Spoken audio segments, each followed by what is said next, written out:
चाणक्य की नीति हमें सिखाती है कि जीवन में सफलता पाने के लिए सही समय पर सही निर्णय लेना कितना महत्वपूर्ण है। चाणक्य, जिन्हें कौटिल्य और विष्णुगुप्त के नाम से भी जाना जाता है, मौर्य साम्राज्य के संस्थापक चंद्रगुप्त मौर्य के प्रमुख सलाहकार थे। वह कहते थे, किसी भी कार्य को करने से पहले 3 सवाल खुद से पूछें, क्यों, कैसे और क्या। इन सवालों के जवाब ही हमें सही दिशा में ले जाते हैं। चाणक्य का मानना था कि आत्मनियंत्रण और अनुशासन ही असली ताकत है। उन्होंने कहा था, जो व्यक्ति अपने मन को नियंत्रित कर सकता है वह दुनिया को नियंत्रित कर सकता है। चाणक्य की ये शिक्षाएं आज भी हमें प्रेरित करती हैं और जीवन में सफलता का मार्ग दिखाती हैं। धन्यवाद।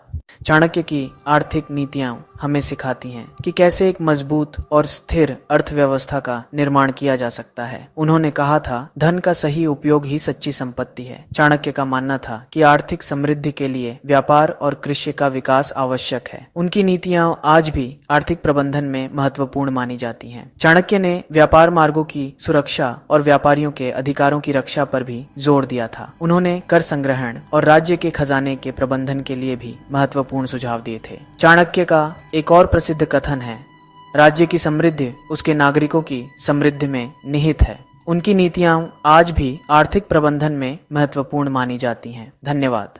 चाणक्य की राजनीतिक रणनीतियां हमें सिखाती हैं कि कैसे एक मजबूत और स्थिर राज्य का निर्माण किया जा सकता है। उन्होंने कहा था, राजा का कर्तव्य है कि वह अपने प्रजा की रक्षा करे और उन्हें न्याय दिलाए। चाणक्य का मानना था कि एक सफल राज्य के लिए एक मजबूत और न्यायपूर्ण शासन आवश्यक है। उनकी नीति नियाज़ुद्दौला की आज भी राजनीतिक प्रबंधन में महत्वपूर्ण मानी जाती हैं। चाणक्य ने अर्थशास्त्र में विस्तार से बताया है कि कैसे एक राजा को अपने राज्य की आर्थिक स्थिति को मजबूत करना चाहिए। उन्होंने कहा, धन की सुरक्षा और प्रजा की समृद्धि राजा की प्राथमिकता होनी चाहिए। चाणक्य ने यह भी बताया कि एक राज्य को बाहरी आक्रमणों से कैसे सुरक्षित रखा जा सकता है। उनकी गुप्तचर प्रणाली और कूटनीतिक नीतियां आज भी अध्ययन का विषय हैं। धन्यवाद। चाणक्य की शिक्षा संबंधी विचार हमें सिखाते हैं कि कैसे एक व्यक्ति को शिक्षित और सशक्त बनाया जा सकता है। चाणक्य का मानना था कि शिक्षा केवल ज्ञान का संचार नहीं है, बल्कि यह व्यक्ति के चरित्र और नैतिकता का निर्माण भी करती है। उन्होंने कहा था, शिक्षा ही सबसे बड़ी संपत्ति है। चाणक्य ने शिक्षा को समाज की रीढ़ माना और कहा कि एक शिक्षित समाज ही प्रगति कर सकता है। चाणक्य का मानना था कि शिक्षा के माध्यम से ही समाज का विकास संभव है। उन्होंने शिक्षा को समाज में समानता और न्याय का आधार बताया। उनकी नीतियां आज भी शिक्षा के क्षेत्र में महत्वपूर्ण मानी जाती हैं। चाणक्य ने तक्षशिला और नालंदा जैसे महान शिक्षण संस्थानों की स्थापना में महत्वपूर्ण भूमिका निभाई। उन्होंने कहा था, शिक्षा का उद्देश्य केवल रोजगार प्राप्त करना नहीं है, बल्कि एक अच्छा नागरिक बनाना है। धन्यवाद। चाणक्य की नैतिक शिक्षा हमें सिखाती है कि कैसे एक व्यक्ति को नैतिक और सशक्त बनाया जा सकता है। उन्होंने कहा था, नैतिकता ही सबसे बड़ी संपत्ति है। चाणक्य का मानना था कि नैतिकता के माध्यम से ही समाज का विकास संभव है। उनकी नीतियां आज भी नैतिक शिक्षा के क्षेत्र में महत्वपूर्ण मानी जाती हैं।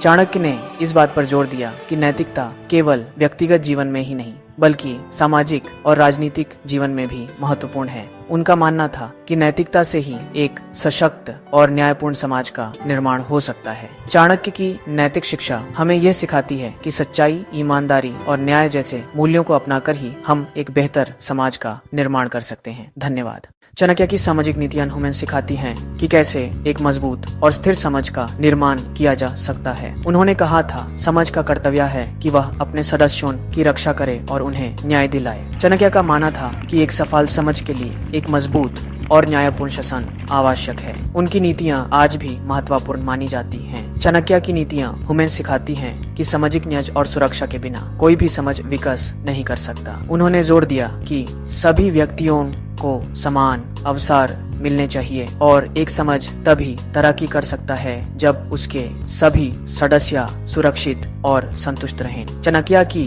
नीतियां आज भी प्रेरणा का स्रोत हैं और हमें न्यायपूर्ण समाज के निर्माण की दिशा में मार्गदर्शन देती हैं। धन्यवाद। चाणक्य की व्यावसायिक नीतियां हमें सिखाती हैं कि कैसे एक सफल और स्थिर व्यापार का निर्माण किया जा सकता है। उन्होंने कहा था, व्यापार का सही उपयोग ही सच्ची संपत्ति है। चाणक्य का मानना था कि व्यावसायिक समृद्धि के लिए व्यापार और कृषि का विकास आवश्यक है।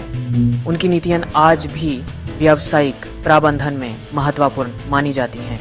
चाणक्य की व्यावसायिक नीतियां हमें यह सिखाती हैं कि एक सफल व्यापार तभी संभव है जब उसमें निश्चित नीतियों का पालन किया जाए और नई दिशाओं में सोचा जाए। उन्होंने इस बात पर जोर दिया कि व्यापार में ईमानदारी और समर्थन का महत्व है। चाणक्य की व्यावसायिक नीतियां आज भी हमारे लिए प्रेरणा का स्रोत हैं और हमें एक सफल और समर्थ व्यापार के निर्माण की दिशा में मार्गदर्शन देती हैं। धन्यवाद।